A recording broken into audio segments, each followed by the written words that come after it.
వృషభ రాశి వారు నూతన ఉద్యోగ ప్రయత్నాలు ఎవరైతే చేస్తున్నారో వారికి నూతన ఉద్యోగ అవకాశాలు లభిస్తాయి. ఇంటర్వ్యూలు, పోటీ పరీక్షలకు హాజరయ్యే ఈ రాశి వారు విజయాలు సాధిస్తారు. వ్యాపారం గలవారు వ్యాపారంలో ముందడుగు వేస్తారు.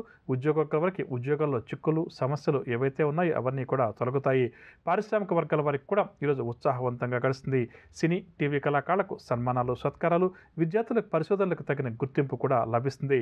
మహిళలకు భూ ఉద్యోగ యోగ సూచనలు, షేర్ల క్రయ విక్రయాలు లాభిస్తాయి. వృషభ రాశి వారికి ఇవాళ కాస్త రంగు కాఫీ రంగు మరియు తెలుపు రంగు. పరిహారాల విషయానికి వస్తే వృషభ రాశి వారు ప్రతి ఒక్కరూ కూడా గణపతిని పూజించడం ఈరోజు చాలా మంచిది. తదుపరి మిథున రాశి. మిథున రాశి వారికి ఇంటా బయట కూడా ప్రోత్సాహకరంగా ఉంటుంది. సన్నిధులతోటి తగాదాలు ఏమైనా ఉంటే అవన్నీ కూడా పరిష్కారం అవుతాయి. ఉద్యోగస్తుల వరకు ఉద్యోగాల్లో చిక్కులు, సమస్యలు ఏవైతే ఉన్నాయో అవన్నీ కూడా ఈరోజు సమసిపోతాయి. వ్యాపారస్తుల వరకు వ్యాపార లావాదేవీలు ఉత్సాహంగా సాగుతాయి. రాజకీయ నాయకులకు నూతన అవకాశాలు లభిస్తాయి. విద్యార్థులు ఎవరైతే ఐటీ రంగంలో, టెక్నాలజీ రంగంలో ఉన్నారో వారు మంచి విజయాలు సాధిస్తారు. మహిళలు శుభవార్తలు అందుకుంటారు. షేర్ల క్రయ విక్రయాలు లాభిస్తాయి. ఇక మిథున రాశి వారికి ఇవాళ కాస్త రంగు ఎరుపు రంగు మరియు గోధుమ రంగు. పరిహారాల విషయానికి వస్తే మిథున రాశి వారు ప్రతి ఒక్కరు కూడా శ్రీ దత్తాత్రేయ స్వామి వారిని పూజించడం చాలా మంచిది. తదుపరి కర్కాటక రాశి. కర్కాటక రాశి వారికి ఆదాయం కంటే కూడా ఖర్చులు అధికమవుతాయి. కష్టపడ్డా కూడా ఈరోజు ఈ రాశి వారికి ఫలితం అంతగా కనిపించదు. వ్యాపార వర్గాల వారికి వ్యాపారంలో లాభాలు కూడా ఈరోజు అంతగా చేతికందవు. ఉద్యోగ వర్గాల వారికి ఉద్యోగాల్లో ఆకస్మిక మార్పులు, చేర్పులు, పారిశ్రామిక రాజకీయ వర్గాల వారికి విదేశీ పర్యటనలో ఆటంకాలు ఎదురవుతాయి. సినీ కళాకారులకు ఈరోజు కొంతవరకు నిరాశగానే గడుస్తుంది. విద్యార్థుల అంచనాలన్నీ కూడా తారుమారవుతాయి. మహిళలకు ఆస్తి వివాదాలు అధికమవుతాయి. షేర్ల క్రయ విక్రయాల్లో ఆశించిన లాభాలు చేతికందవు.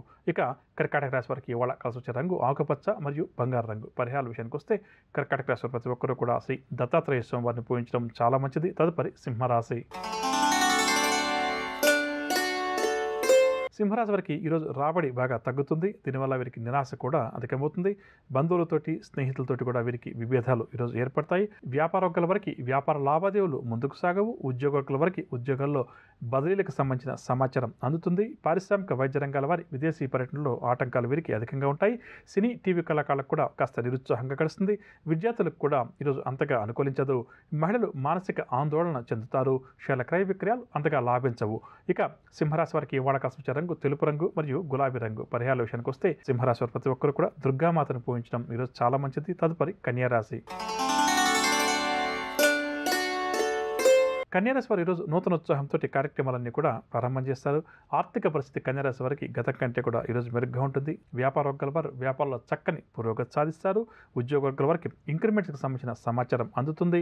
రాజకీయ వైద్య రంగాల వారికి విదేశీయాన ప్రయాణాలు, సినీ, టీవీ కళాకారులకు కూడా ఈరోజు చక్కగా కలిసి వస్తుంది. విద్యార్థులకు సాంకేతిక విద్యల్లో అవకాశాలు లభిస్తాయి.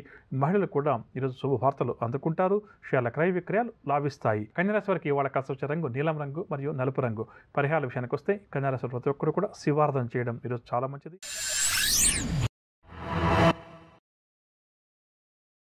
మనం గత కొద్ది రోజులుగా అందరికీ ఎంతో ఆసక్తిని కలిగిస్తున్నటువంటి ప్రధానమైనటువంటి అంశం అంటే వృత్తి, ఉద్యోగ, వ్యాపారాల్లో మనం రాణించాలి అంటే ఎటువంటి జాగ్రత్తలు పాటించాలి, అదేవిధంగా కష్టపడి సంపాదించినటువంటి డబ్బును మనం పెట్టుబడిగా పెట్టిన తర్వాత ఎందుకు ఇబ్బందులు పాలవుతున్నాము, పెట్టిన పెట్టుబడికి ఎందుకు మనకు ఆశించిన లాభాలు రావడం లేదు, ఎక్కడ మనం పొరపాట్లు, తప్పులు చేస్తున్నాము, దీనికి జ్యోతిష్ శాస్త్రం మనకి ఏ విధంగా సహాయపడుతుంది అన్న అంశాల గురించి గత కొద్ది రోజులుగా ప్రతిరోజు కూడా మనం తెలుసుకుంటున్నాం.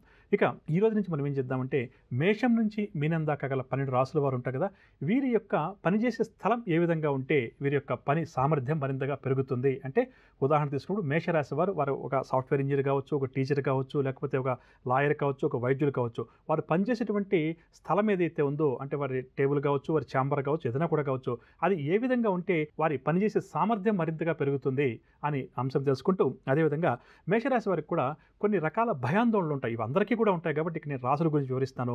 కాబట్టి ప్రధానంగా మేషరాశి వారికి ఎటువంటి విషయాల పట్ల భయాందోళనలు అధికంగా ఉంటాయి, దాన్ని ఏ విధంగా అధిగమించవచ్చు అన్న అంశాన్ని, అదేవిధంగా మేషరాశి వారు పనిచేసే స్థలం ఏదైతే ఉందో అది ఉద్యోగం కావచ్చు, వ్యాపారం కావచ్చు, వృత్తిలో ఉండొచ్చు, ఎవరైనా కూడా కావచ్చు, ఆ స్థలం ఏ విధంగా వారు ఏర్పాటు చేసుకుంటే అందులో ఎటువంటి మార్పులు చేర్పులు చేసుకుంటే వారి యొక్క పని సామర్థ్యం పెరుగుతుంది అన్న అంశం గురించి తెలుసుకుందాం. అంటే పని సామర్థ్యం పెరగడం అంటే ఆదాయం పెరుగుతుంది, ప్రమోషన్లు వస్తాయి, వ్యాపార వర్గాల అనుకోండి వ్యాపారం పెరుగుతుంది, లాభాలు వారి చేతికి అంతాయి. కాబట్టి ఇది అన్ని రంగాల వారికి కూడా ఇది వర్తిస్తుందని చెప్పవచ్చు. అంటే గృహంలో ఉన్న మహిళలు కావచ్చు, లేకపోతే ఉద్యోగం చేసేవారు మహిళలు మహిళలు కావచ్చు, చిన్నపిల్లలు కావచ్చు, చదువుకునేవారు కావచ్చు, ఎవరైనా కూడా కావచ్చు, అందరికీ కూడా వర్తిస్తుంది. చంద్రమాన రీత్యా అంటే మేషరాశి ఎవరిదైతే ఉంటుందో వారి గురించి తెలుసుకునే ప్రయత్నం చేద్దాం. ప్రధానంగా మేషరాశి వారి గురించి ఒక మాటలో చెప్పాలంటే కుజుడు ఆధిపత్యం వహిస్తాడు. వీరికి ధైర్య సాహసాలు, ఆవేశం ఈ రెండూ కూడా ఒకంత ఎక్కువగా ఉంటాయని చెప్పవచ్చు. అంటే ఏదైనా ఒక నిర్ణయం తీసుకోవాలి అని చెప్పి అనుకున్నప్పుడు వీరికి ధైర్యం బాగా ఎక్కువగా ఉంటుంది. దాంతో పాటుగా ఆవేశం కూడా వీరికి కుజగ్రహ ప్రభావం చేత అధికంగా ఉంటుంది. దీనివల్ల ఏంటంటే వీరి కోపం వస్తే వీరిని పట్టడం బ్రహ్మదేవుడికి కూడా సాధ్యం కాదు. కాబట్టి మేషరాశి వారు ఏ వృత్తిలో ఉన్నా, ఉద్యోగంలో ఉన్నా, వ్యాపారంలో ఉన్నా, ఏ రంగంలో ఉన్నప్పటికీ సరే కొంతవరకు కోపాన్ని నిగ్రహించుకోవాలి. ఆవేశంలో ఉన్నప్పుడు ఎదుటి వ్యక్తులతోటి గొడవలకు దిగడం కానీ, వారికి ఏదైనా ప్రామిస్ లాంటివి చేయడం కానీ ఏమాత్రం కూడా మంచిది కాదు. అంటే కోపం వచ్చిందనుకోండి మేషరాశి వారు వెంటనే ఎదుటి వ్యక్తికి ఏదో ఒక మాట ఇస్తుంటారు. నీకెందుకు, వారం లోపల నేను డబ్బు కట్టేస్తాను కదా అంటారు. ఆ తర్వాత కట్టలేకపోతారు, ఇబ్బంది పడతారు. కాబట్టి ఆవేశంలో ఉన్నప్పుడు ప్రధానంగా వీరు మేషరాశి వారు ఎటువంటి నిర్ణయం తీసుకోకూడదు. ఇక ధైర్యము, సాహసము, ఆవేశము మేషరాశి వారి స్వతహాగా అయినప్పటికీ కూడా ప్రధానంగా ఏంటంటే వీరికి అనారోగ్య సమస్యలంటే మాత్రం భయం ఎక్కువగా ఉంటుంది. నా ఆరోగ్యం ఏమైపోతుందో, నాకు ఆరోగ్యంగానే బాగాలేకపోతే ఎలా జీవిస్తాను, నాకు రేపు ఏదైనా సర్జరీ చేస్తే ఏమవుతుందని చెప్పేసి అంటే లేనిపోని భయాందోళనలు ఉంటాం కదా, అవి ఈ మేషరాశి వారికి మనసులో కాస్త అధికంగా ఉంటాయి. అయినప్పటికీ కూడా పైకి వాటి ఏమాత్రం కూడా కనిపించనీయకుండా ధైర్యవంతుడిగా సమాజంలో ముద్ర వేసుకుంటారు. కానీ లోపల మాత్రం ఆరోగ్యం గురించి ప్రధానంగా వీరికి సమస్య అధికంగా ఉంటుంది. ఇందాక చెప్పినట్టుగా కుజుడు ఆధిపత్యం వహించడం చేత వీరికి ఆవేశం కాస్త అధికంగా ఉంటుంది, కోపం కూడా అధికంగా ఉంటుంది. దీనివల్ల వారికి కొన్ని వ్యాధులు వస్తాయని చెప్పవచ్చు. కాబట్టి సాధ్యమైనంత వరకు కూడా మేషరాశి వారు ఏదైనా అనారోగ్య సమస్య వస్తే భయపడకుండా వైద్యులను సంప్రదించి వైద్యులు సూచించినటువంటి మందులు వాడడం ఇటువంటివి చేసుకుంటూ ఉండాలి.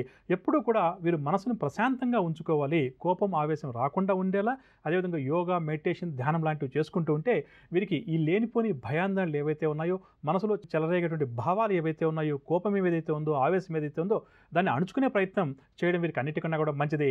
సాధ్యమైనంత వరకు కోపాన్ని అణుచుకోవడం కన్నా కూడా కోపం రాకుండా చూసుకోవడం ఉత్తమం. కానీ వీరికి జ్యోతిష్శాస్త్రరీత్యా చూసినప్పుడు కోపం అన్నది ముక్కు మీద కోపం అంటాం కదా, ఆ విధంగా ఉంటుంది. దీనివల్ల ఎదుటి వారితోటి ఎంత వారినైనా సరే పోట్లాడడానికి, వారికి ఏదైనా ఇబ్బంది కలిగితే వారితో గొడవ దిగడానికి ఏమాత్రం కూడా భయపడరు, లెక్క చేయరు. కానీ ఆరోగ్య సమస్యల పట్ల మాత్రం మేషరాశి వారికి ఎప్పుడూ కూడా లోపల ఒక భయం అన్నది అధికంగా మెదులుతూ ఉంటుంది. కాబట్టి ఈ విషయం మీద కొంతవరకు వీరు జాగ్రత్త వహించాలి. ఇక మేషరాశి వారు పనిచేసే స్థలం విషయానికి వస్తే వీరు ఒక ఆఫీసులో చిన్న స్థాయి ఉద్యోగంగా ఉన్నా, పై స్థాయి అధికారిగా ఉన్నా, సొంత వ్యాపారం ఉన్నా, ఏదున్నప్పటికీ కూడా ప్రధానంగా వీరి గది ఏదైతే ఉంటుందో లేదా వీరు పనిచేసేటువంటి స్థలం ఏదైతే ఉంటుందో అది చాలా చిన్న చిన్న రూములుగా, అంటే క్లోజ్డ్ రూమ్గా ఉండడం కన్నా కూడా పెద్దగా విశాలంగా ఉండడం చాలా మంచిదని చెప్పవచ్చు. దీనివల్ల వీరు మెదడు మరింత చురుగ్గా పనిచేస్తుంది. కాబట్టి మేషరాశి వారు మన ప్రేక్షకులు ఎవరైతే ఉన్నారో అటువంటి వారు ఈ చిన్నపాటి ఉద్యోగం చేస్తున్నా, చిన్నపాటి వ్యాపారం చేస్తున్నా కూడా ప్రధానంగా వీరు కూర్చునేటువంటి స్థలం ఏదైతే ఉందో ఆ స్థలం కొంత విశాలంగా ఉండేలా చూసుకోవాలి. అంటే చిన్న చిన్న ఇరుకు గదుల్లో కూర్చొని పనిచేయడం వీరి చేత కాదు. ఎందుకంటే వీరికి ఆవేశం, కోపం ఎక్కువ అనుకున్నాం కదా, దీనివల్ల ఏంటంటే వీరికి మనసుకు ప్రశాంతత కలగాలంటే స్థలం కూడా విశాలంగా ఉండాలి. ఆ విధంగా వీరు పనిచేసే చోటును కొంతవరకు మార్పులు చేర్పులు చేసుకోవడం చాలా మంచిది. లేకపోతే క్లోజ్డ్గా ఉన్న చోట పనిచేయడం వల్ల ఏంటంటే వీరి పని సామర్థ్యం తగ్గిపోతుందని కూడా ఖచ్చితంగా చెప్పవచ్చు. కాబట్టి మేషరాశి వారు ఎవరైతే మన ప్రేక్షకులున్నారో వారు ఒకసారి వారి ఆఫీస్ కానీ వారి వ్యాపార సంస్థను కానీ పరిశీలన చేసుకుని, ఇది మరీ విశాలంగా నేను చెప్పలేను కానీ కొంతవరకు విశాలంగా ఉండాలి. పని చేసుకున్న తర్వాత మధ్యలో ఈ విశ్రాంతి తీసుకోవడం కొంచెం తరచుగా కూడా మేషరాశి వారు అలవాటు చేసుకోవాలి. అంటే ఒకసారి వీరు పనిలోకి దిగిన తర్వాత చుట్టుపక్కల ఏమైంది, ఎన్ని గంటలు గడిచింది అని చెప్పి పట్టించుకోరనమాట. అంటే వీరికి కుజుడు ఆధిపత్యం వహించడం చేత ఒకసారి పనిలేకంటూ దిగితే ఆ పని పూర్తయ్యేదాకా తల కూడా పైకెత్తరు. ఒక్కసారి రిలాక్స్ అయ్యనుకోండి మళ్ళీ ఆ పనిలోకి వెళ్ళడం కష్టమవుతుంది. అలా కాకుండా మేషరాశి వారు ప్రశాంతంగా ఏర్పాటు చేసుకోవడం, మధ్యలో 1 గంట 2 గంటలు పనిచేసిన తర్వాత ఒక 5-10 నిమిషాలు కొద్దిగా రిలాక్స్ అవ్వడం, అలా కాస్త బయట వెళ్ళి నడిచి రావడం, వాళ్ళకున్న వీలుని బట్టి వారు పనిచేసేదాన్ని బట్టి వాళ్ళు ఈ విధంగా ఏర్పాటు చేసుకోవాలి. ఎప్పుడు కూడా మనసును ప్రశాంతంగా ఉంచుకునేకి యోగా, మెడిటేషన్, ధ్యానం లాంటివి చేసుకుంటూ ఉంటే సరిపోతుందని చెప్పవచ్చు. ఇక వీరు పనిచేసేటువంటి చోట అంటే ఆ టేబుల్ మీద ఎప్పుడు కూడా ఒక గ్లాసులో వాటర్ని ఏర్పాటు చేసుకోవడం, అంటే ఒక గ్లాసు మంచినీళ్ళు ఏర్పాటు చేసుకోవడం, ఎప్పుడు కూడా ఆ నీటిని మధ్య మధ్యలో తాగుతూ ఉండి ఏర్పాటు చేసుకోవడం కూడా వీరికి చాలా మంచిది. నవగ్రహ సంచారాన్ని అనుసరించి ద్వాదశ రాశుల వారికి రేపు గ్రహస్థ ఏ విధంగా ఉంటుంది, ద్వాదశ రాశుల వారు ఎటువంటి పరిహారాలు పాటించాలి అన్న అంశం, అదేవిధంగా రేపు ఎవరైతే ముఖ్యమైన వ్యవహారాలు ప్రారంభం చేయాలి లేదా కీలక నిర్ణయాలు తీసుకోవాలని చెప్పి అనుకుంటున్నారో వారు ఏ భగవంతుని పూజిస్తే వారి విజయావకాశాలు మెరుగుపడుతుంది అన్న అంశం, దాంతోపాటుగా జ్యోతిష శాస్త్రరీత్యా వృషభ రాశి వారి మనసులో ఎటువంటి భయాందోళనలు ఎప్పుడు కూడా ఏర్పడుతుంటాయి, దాన్ని ఏ విధంగా గుర్తించి నివారించవచ్చు అన్న అంశం, అదేవిధంగా వృషభ రాశి వారు చేస్తున్న వృత్తి ఉద్యోగాల్లో మంచి పనితనం కల్పించాలి, మంచి ఎదుగుదల కావాలి అని చెప్పి కోరుకునేవారు ఎటువంటి జాతులు పాటించాలి అన్న అంశంతో పాటుగా శుభకరం అన్న అంశంలో భాగంగా వ్యాపార వర్గాల వారు ఎవరైతే కష్టపడి పనిచేస్తున్నప్పటికీ కూడా వారి వ్యాపారం ప్రగతి పథంలో ముందుకు సాగడం లేదని చెప్పి ఇబ్బంది పడుతున్నారో అటువంటి వారు ఎటువంటి పరిహారాన్ని పాటిస్తే వారి వ్యాపారం ముందుకు సాగుతుంది అన్న అంశాలు.